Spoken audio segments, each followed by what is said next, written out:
pagi sahabat GPIB dimanapun kita berada. Kita berjumpa dalam acara Morning Call bersama dengan saya, Pendeta Nurmala Boru Ginting. Untuk mengawali aktivitas kita pada hari ini, mari kita merenungkan firman Tuhan dari Mazmur pasal 8 ayat 2 sampai dengan ayat 9.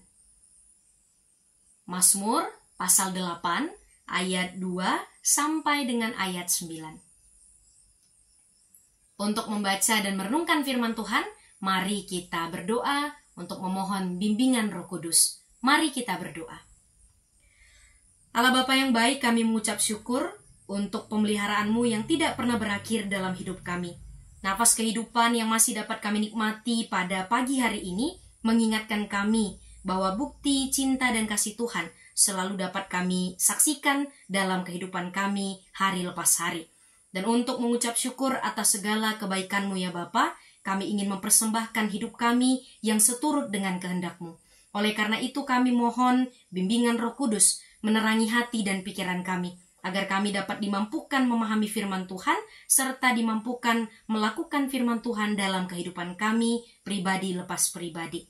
Inilah doa kami ya Bapa, di dalam nama Tuhan Yesus Kristus kami berdoa. Amin. Mari kita membaca Mazmur pasal 8 ayat 2 sampai 9. Kita baca bersama-sama. Ya Tuhan, Tuhan kami, betapa mulianya nama-Mu di seluruh bumi. Keagungan-Mu yang mengatasi langit dinyanyikan. Dari mulut bayi-bayi dan anak-anak yang menyusu, telah Kau letakkan dasar kekuatan karena lawan-Mu, untuk membungkamkan musuh dan pendendam. Jika aku melihat langit-Mu, buatan jari-Mu, bulan dan bintang-bintang yang Kau tempatkan, apakah manusia sehingga Engkau mengingatnya? Apakah anak manusia sehingga Engkau mengindahkannya?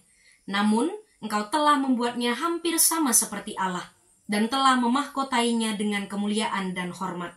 Engkau membuat dia berkuasa atas buatan tangan-Mu. Segala-galanya telah Kau letakkan di bawah kakinya.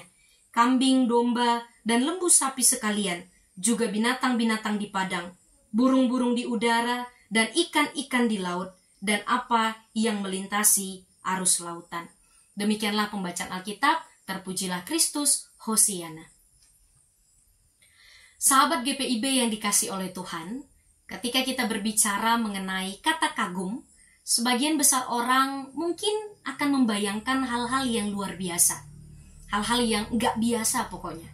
Rumah yang megah, rumah yang penuh dengan benda-benda mahal, ada mobil mewah, semua barang-barangnya itu mahal dan mewah.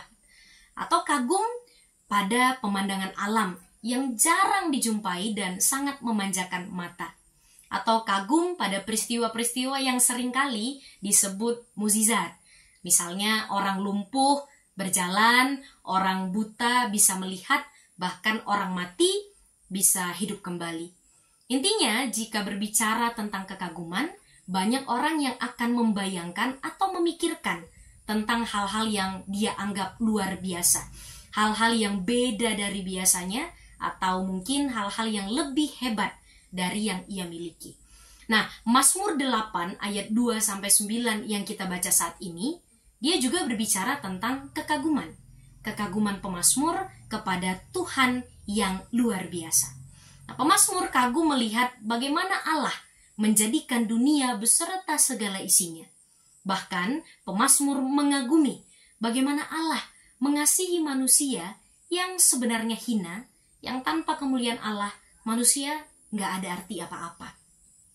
Nah, namun kekaguman pemazmur muncul kepada Tuhan, kekagumannya kepada Tuhan itu muncul bukan karena hal-hal yang beda dari biasanya, atau hal yang kita sebut luar biasa. Justru kekaguman pemazmur terjadi pada hal-hal yang ia jumpai itu biasa. Hal-hal yang sudah tertata sebagaimana mestinya. Misalnya, bulan dan bintang yang pemazmur lihat di langit. Itu adalah hal yang biasa. Hal yang biasa dilihat. Dan sudah semestinya bulan dan bintang ada di langit. Yang luar biasa dan tidak wajar ketika bulan dan bintang itu ada di laut. Nah, ini baru hal yang gak biasa. Nah, begitu juga dengan otoritas yang Allah berikan kepada manusia untuk mengelola bumi dan segala isinya. Nah, hal ini adalah hal yang wajar, sudah merupakan hal yang semestinya. Kenapa? Karena manusialah yang banyak menikmati dan mengambil keuntungan dari alam yang Tuhan jadikan ini. Jadi, biasa sebenarnya manusia ya memang sewajarnya harus memelihara, harus bertanggung jawab ketika diberikan tugas untuk menguasai bumi. Bukan mengeksploitasi, tapi biasanya harusnya sewajarnya ya harusnya dirawat, harusnya dipelihara dengan baik. Nah, itu adalah hal yang biasa dan wajar. Jadi menurut saya, pemazmur terpukau kepada Tuhan, ia kagum kepada Tuhan, bukan karena hal-hal yang luar biasa. Tetapi pemazmur kagum justru mulai dari hal-hal yang biasa ia jumpai. Sekalipun pemazmur sebenarnya dapat kagum kepada Tuhan lewat hal-hal yang tidak biasa ya, hal-hal yang luar biasa itu. Tetapi mula-mula pemazmur kagum kepada Tuhan ketika ia menyaksikan hal-hal yang biasa. Nah, bacaan ini mengajak saya dan kita semua juga untuk tidak hanya kagum kepada Tuhan hanya pada momen-momen yang luar biasa, atau kagum kepada hal-hal yang lebih besar, lebih hebat, lebih indah, lebih mewah, lebih mahal. Baru kemudian kita kagum sama Tuhan. Tetapi kita diajak kagum pada Tuhan dalam setiap kehidupan kita, bahkan yang berjalan seperti biasanya. Kagum kepada Tuhan dari hal-hal yang kecil dan sederhana sekalipun. Agar ketika kita menjalani rutinitas, baik di tempat kita bekerja, di tempat kita menempuh pendidikan, di tempat kita melayani, di tengah-tengah persekutuan di gereja, atau mungkin di rumah, di tengah masyarakat, kita melakukan semua rutinitas itu dengan rasa kagum. Dengan rasa kagum dan rasa syukur kepada Tuhan. Sehingga kita tidak menjalani hari-hari biasa ini tanpa makna. Dengan tidak ada makna sama sekali karena udah biasa.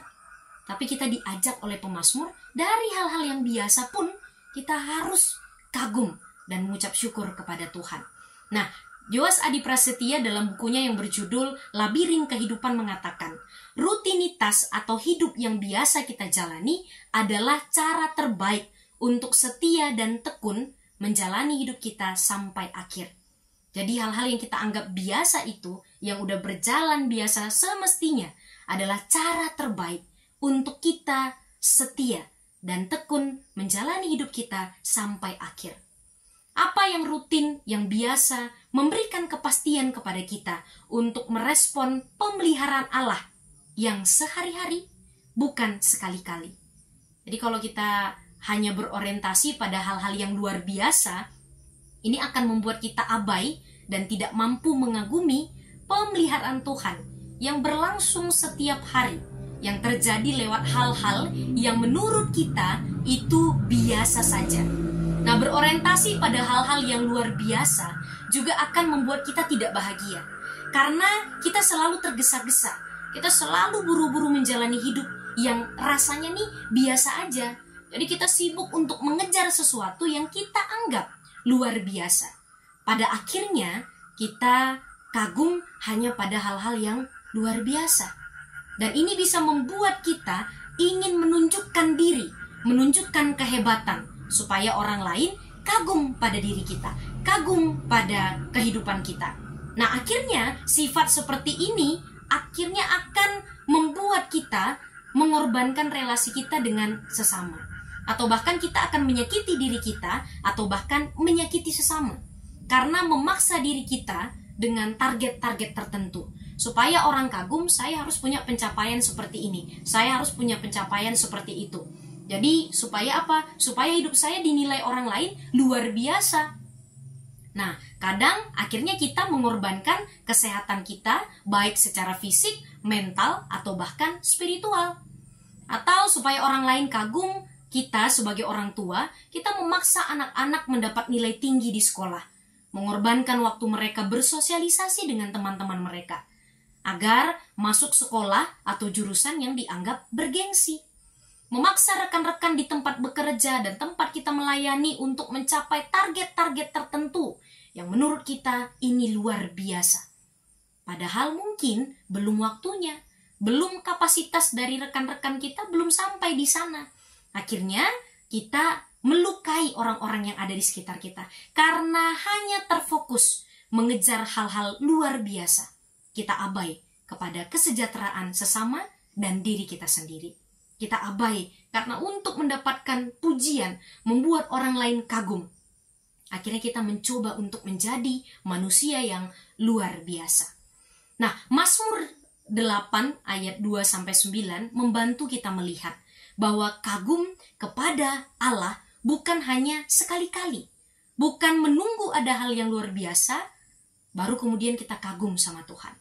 Tetapi kagum kepada Allah mulai dari hal-hal yang biasa kita jalani. Hal-hal yang mungkin kita anggap remeh-temeh. Hal-hal yang udah biasanya ya, hari ini bekerja, sekolah, itu udah hal yang biasa. Tapi dari hal-hal itu, dari rutinitas yang ada, kita diajak untuk kagum pada karya dan kehidupan yang telah Tuhan pelihara dalam hidup kita sampai saat ini. Sehingga ketika kita mampu kagum mulai dari hal-hal yang kecil, kita akan mampu merespon panggilan dan pengutusan kita dengan maksimal dimanapun Tuhan mengutus kita. Selamat menemukan kekaguman-kekaguman pada Allah dalam keseharian kita, dalam rutinitas kita, dalam hal-hal yang biasa sekalipun. Terkhusus pada hari ini, mungkin dari hal yang biasa, dari nafas yang berhembus saat ini. Biasa, udah biasa nafas ini berhembus. Tapi bagaimana dari nafas yang kita anggap biasa ini, kita dapat menemukan begitu besar kasih Allah pada kita, dan kita dapat menemukan Allah kita yang luar biasa itu. Selamat menemukan kekaguman-kekaguman, Tuhan memampukan kita semua. Sahabat GPIB, kita akan mengakhiri morning call pada saat ini dengan doa. Mari kita bersatu di dalam doa. Mari berdoa. Bapa yang baik, terima kasih karena Engkau terus memelihara hidup kami. Bahkan lewat hal yang biasa, kecil, atau sederhana menurut kami. Tetapi kasih-Mu tergambar jelas di sana. Kiranya Tuhan menguatkan dan menuntun kami juga, agar dalam rutinitas kami sehari-hari, kami dapat menemukan makna cinta dan kasih Tuhan yang tidak terbatas setiap waktunya. Dan kami juga dapat membuktikan cinta dan kasih Tuhan, kasih kami kepada Tuhan lewat hal-hal biasa dalam kehidupan kami. Terkhusus bagi kami yang mengawali hari ini dengan kekhawatiran, kecemasan, ketakutan, bahkan kehilangan harapan. Kiranya Tuhan kuatkan kami agar dalam masa-masa kelam pun kami tetap mampu melihat kebaikan Tuhan dalam hidup kami, serta mampu meyakini bahwa rancangan Tuhan adalah yang terbaik dalam hidup kami. Bagi kami yang menjalani hari ini dengan tubuh yang lemah, tubuh yang sakit, kiranya Tuhan menguatkan kami dan memberikan harapan kesembuhan lewat obat-obatan, makanan, minuman yang kami konsumsi. Bagi kami yang menanti kehadiran seorang anak, pasangan hidup, pekerjaan atau pendidikan yang lebih baik, dan menanti hal-hal yang kami doakan setiap harinya, kiranya kami diberikan kesabaran dan keyakinan pada apa yang kami harapkan. Biarlah kiranya semuanya kami percayakan sepenuhnya pada rencana Tuhan yang telah Tuhan nyatakan dan rancang dalam kehidupan kami. Jikalaupun apa yang kami harapkan tidak sesuai dengan apa yang terjadi, biarlah kami tidak berkecil hati, tapi kami juga tetap dapat melihat kebaikan, cinta, dan kasih Tuhan lewat hal-hal yang sederhana, hal-hal yang biasa, dan hal-hal yang mungkin tidak kami harapkan. Inilah doa kami ya Bapa, kami serahkan sepanjang hari ini hanya dalam tangan pengasihan-Mu. Biarlah Roh Kudus akan senantiasa menuntun kami untuk melakukan apa yang sesuai dengan kehendak Tuhan. Dalam nama Tuhan Yesus Kristus kami berdoa. Amin.